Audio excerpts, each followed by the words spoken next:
Hey everyone, my name's Nate. I am a product manager at Sphero, and I'm here today to show you the Bolt Plus Power Pack.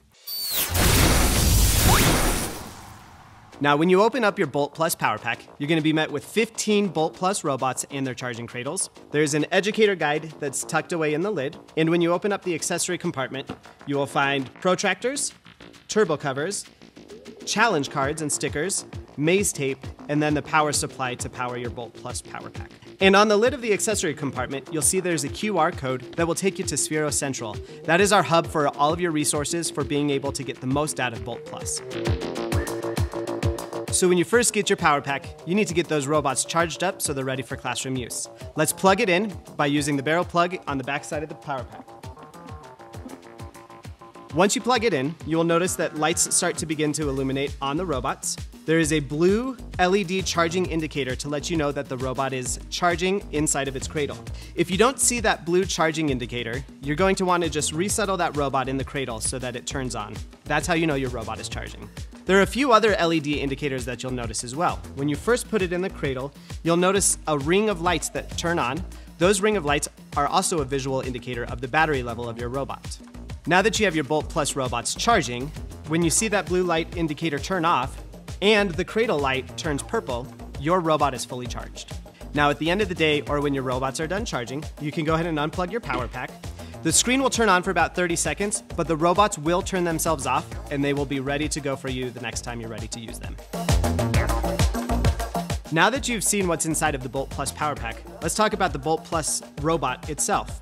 The Bolt Plus robot is about the size of a baseball. It's in a polycarbonate durable shell, which means that it's shockproof and it's also waterproof.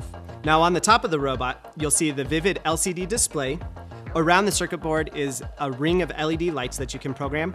And then it's also packed with a ton of sensors which allow you to do some really neat things in programming.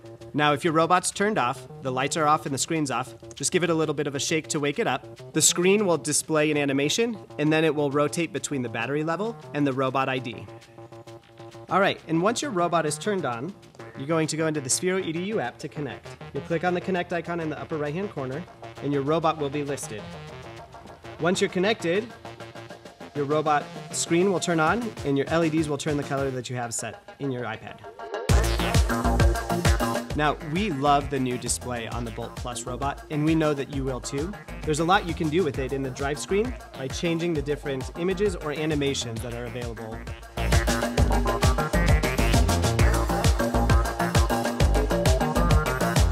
Now, when you're inside of a Sphero EDU program, you want to make sure that your robot knows which way is forward.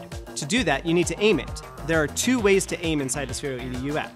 One way to aim the robot is through manual aim. It allows you to take your robot and position it and aim it in any direction that you want it to go.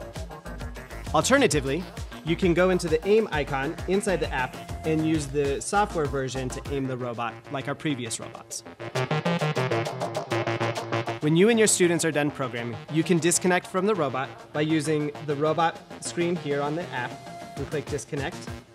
Alternatively, you can place your robot in a powered cradle, and once it gets that charging signal, it will disconnect from your app automatically.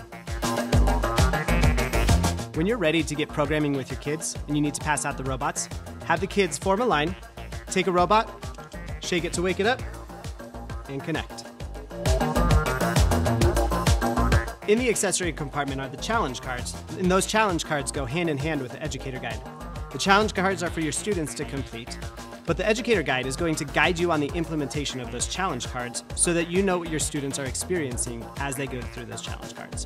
For more ideas, inspiration, resources, and lessons to get started in your classroom, check out Sphero Central. Have fun programming.